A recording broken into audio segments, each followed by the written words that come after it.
हजरत रबी बिन सुलेमान रजी अल्लाह अन्हु अल्लाह के एक वली गुजरे हैं। एक दफा आप अपने भाई के साथ हज पर जा रहे थे। आपका काफिला कूफा में रुका। आप कूफा के बाजार में अपने हज के लिए कुछ ज़रूरी चीज़ें खरीदने के लिए जाते हैं। अपने बाजार में एक अजीब व गरीब मंजर देखा। आपने देखा एक औरत मुर्दार खच्चर का गोश्त काट कर एक थैले में डाल रही थी। अब परेशानी के आलम में इस औरत का पीछा करते हैं, कहीं ये औरत मुर्दार खच्चर का गोश्त किसी को खुला ना दे। आप इस औरत का ताक़ुब करते हैं। अब देखते हैं कि वो औरत एक घर में दाखिल होती है और घर में 3 बच्चियां होती हैं।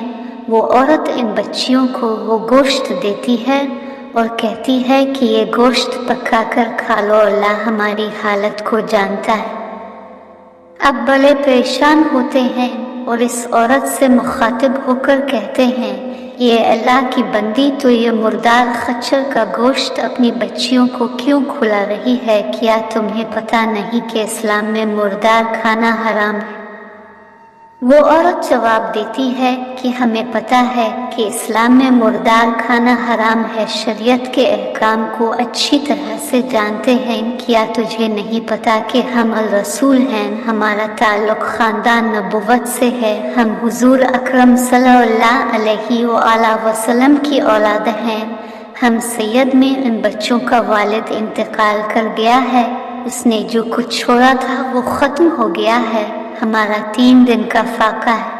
हमने 3 दिन से कुछ नहीं खाया। हालत मजबूरी में मुर्दार खाना जायज़ हो जाता है, इसलिए ये मुर्दार का गोश्त हमारे लिए जायज़ है। हज़रत रबी बिन सुलेमान फरमाते हैं कि जब ये बात सुनी तो मेरी आंखों से अश्कों की बरसात जारी हो गई। मैंने ज़ारो क़ितार रोना शुरू कर दिया। अब फरमाते हैं कि मैंने इरादा कर लिया कि अब मैं हज पर नहीं जाऊंगा। आप अपने भाई को बताते हैं कि मैंने हज का इरादा तर्क कर दिया है। भाई ने बहुत समझाया लेकिन अपने इरादे तर्क कर दिया था। अब बाजार जाते हैं। आपके पास 600 दिरहम और अपने एहराम की चादरें होती हैं। अब बाजार से 200 दिरहम का आटा खरीदते हैं, 200 दिरहम का बाकी सामान खरीदते हैं और बाकी 200 दिरहम इस आय में छुपा देते हैं। अब सब कुछ लेकर इस रसूल के दरवाजे पर जाते हैं और कहते हैं कि मेरे पास यही कुछ है, ये कबूल फरमाएं। वो औरत जब देखती है कि इतना सब कुछ ये दे रहा है तो वो दुआ देती है। फिर इसकी बेटियां दुआ देती हैं।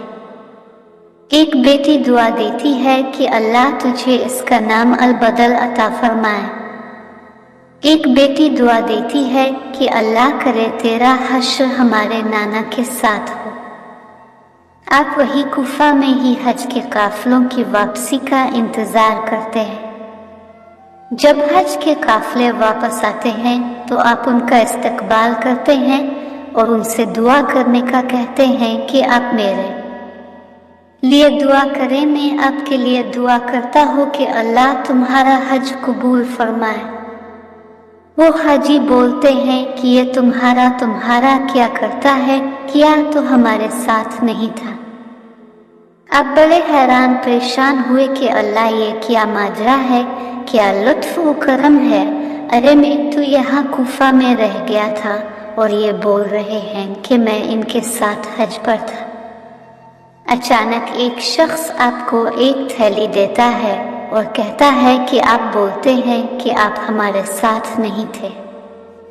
थैली याद है जब हुजूर अकरम सल्लल्लाहु अलैहि वसल्लम की बारगाह में सलाम अर्ज कर रहे थे, तब आपने ये थैली मुझे अमानत पकड़वाई थी, ये अमानत वापस ले लो। इस थैली लिखा होता है जो हमारे साथ कारोबार करता है नफा उठाता है।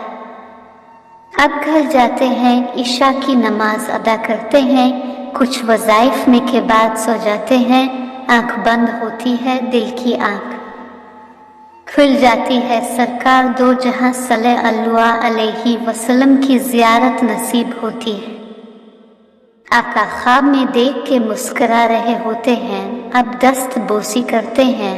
आका फरमाते हैं ए रबी बिन सुलेमान इतनी गवाहियाँ पेश कर दी, अब भी नहीं मानता कि तूने हज किया है, अब और कितनी गवाहियाँ चाहता है। आका फरमाते हैं, सुनो मेरी अल की मोहब्बत में जब हज को मुलतवी किया था, मैंने इसी वक्त अल्लाह की बारगाह दस्त दुआ बुलंद किया कि अल्लाह उसको इसका नाम अल बदल दे दे।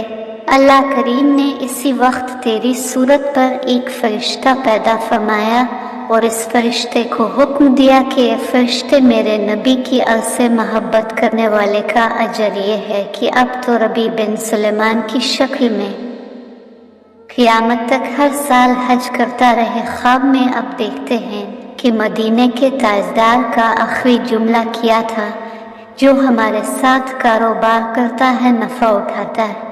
आका याद दिलाते हैं कि इस थैली को ना भूलना। मोहतरम अहबाब, हमें भी चाहिए कि अल रसूल अल्लाह सल्लल्लाहु अलैहि वसल्लम से दिल जान से मोहब्बत करें। अब उठकर इस थैली को खोलते हैं और देखते हैं कि इसमें 600 दिनार सोने की अशरफियाँ होती हैं।